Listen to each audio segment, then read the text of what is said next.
Hablando sobre estos avances de la medicina y lo que Ujú, contamos en nuestro país, nos hablaba de que están tomando parte del tejido de los ovarios para poder congelarlo a través ujú, con la técnica del nitrógeno y conservarlo para ujú, ayudar a esas mujeres que quieren una planificación en unos cuantos años. ujú. Pero realmente, ¿cuánto es la vida útil de este tejido congelado? ¿Cuánto tiempo se puede conservar?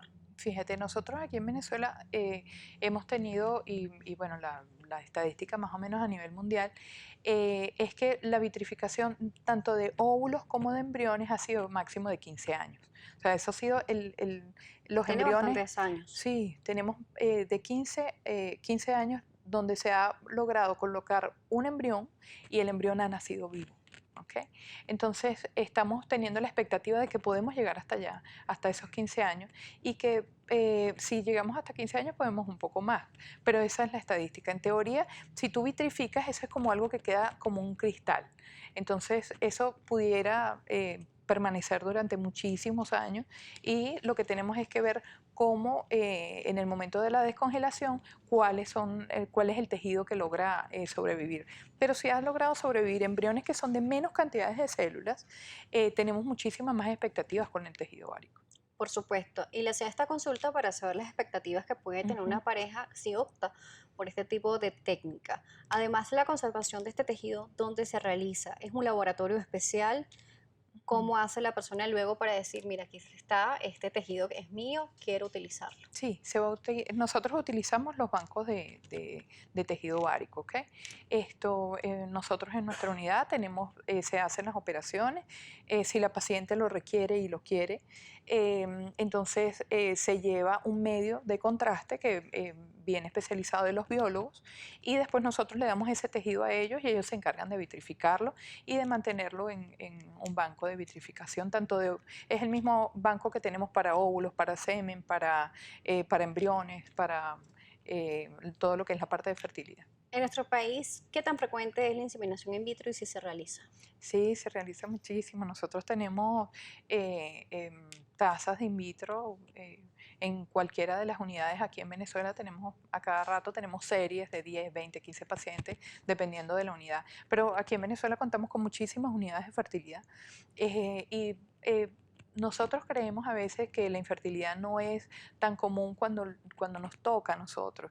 Y cuando te das cuenta, oye, hay una especialidad. O sea, si hay un gran número de pacientes, de cada 10 pacientes que yo veo en consulta, por lo menos 5 son pacientes infértiles. Por supuesto, vamos a comentarle a las personas que nos están viendo el día de hoy que no conocen realmente qué es la inseminación in vitro, en qué Ujú. consiste.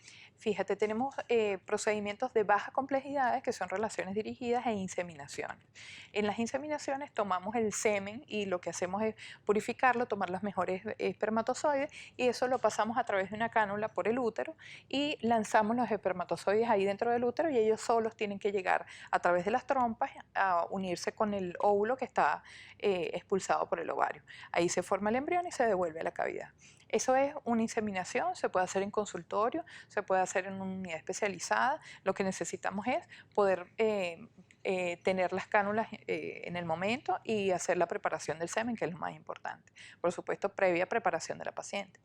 Y el in vitro es cuando la paciente, por ejemplo, no tiene trompas o el esposo, la pareja, tiene problemas con los espermatozoides, entonces no tenemos cómo unir el espermatozoide con el óvulo. Y eso lo hacemos in vitro, lo hacemos como un bebé probeta fuera del cuerpo. Tomamos los óvulos, preparamos a la paciente, tomamos los espermatozoides del paciente, unimos esto por procedimientos con los biólogos nos pasan a nosotros los embriones y nosotros los transferimos.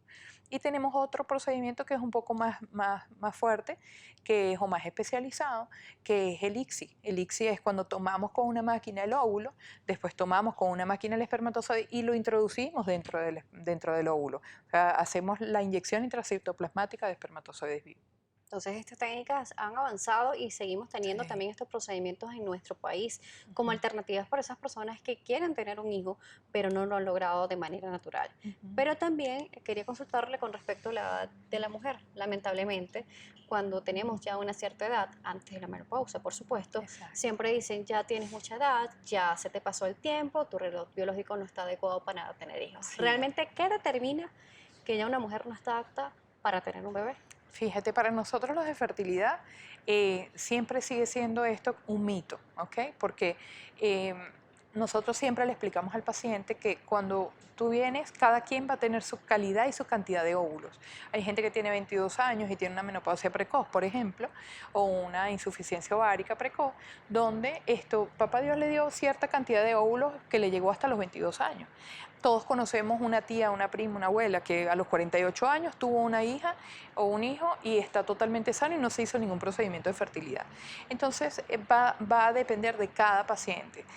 Hay pacientes, el promedio de nuestra venezolana, y lo vemos cada vez más, es más o menos hasta los 40, 42 años, donde todavía podemos trabajar con óvulos propios y no tenemos que utilizar óvulos donados. Nosotros tenemos en nuestra unidad pacientes que han estado en posmenopausia, hasta 2 y 3 años en posmenopausia, que hemos utilizado óvulos donados y que han quedado embarazadas en posmenopausia. ¿Qué tan efectivo es seguir el calendario menstrual Ay, para la eso es- fertilidad? ¿Esto realmente da resultados? Mire, ese es un muy buen punto. Me encanta que hablemos de eso, porque tengo muchas pacientes embarazadas por el calendario del teléfono.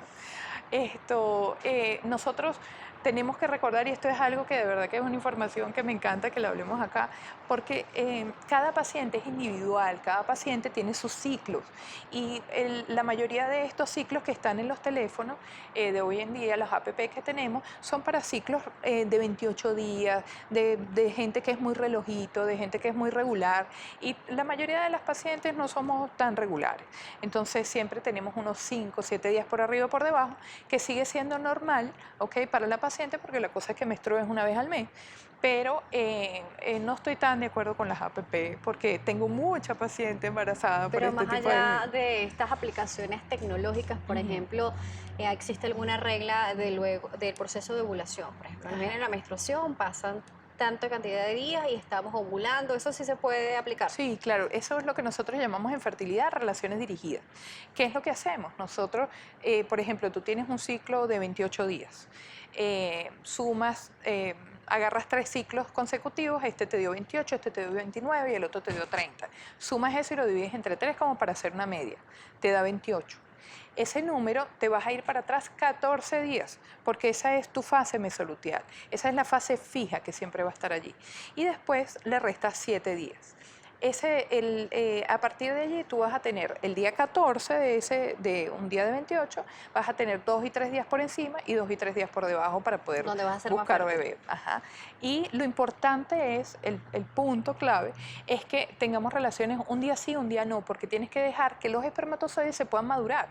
Hay gente que tiene relaciones todos los días, el día 14, 13, 14, 15, y entonces tratando de pescar el óvulo, y entonces no deja que el espermatozoide se madure, y entonces no logra fecundar. Eso es Muy importante importante. esto que no se dice todo el tiempo. Hemos Sí. finalizado, pero ¿cómo la pueden contactar? Por las redes sociales, doctora Carolina Mendoza Vivas, y por mi número de teléfono 0426-520-4508.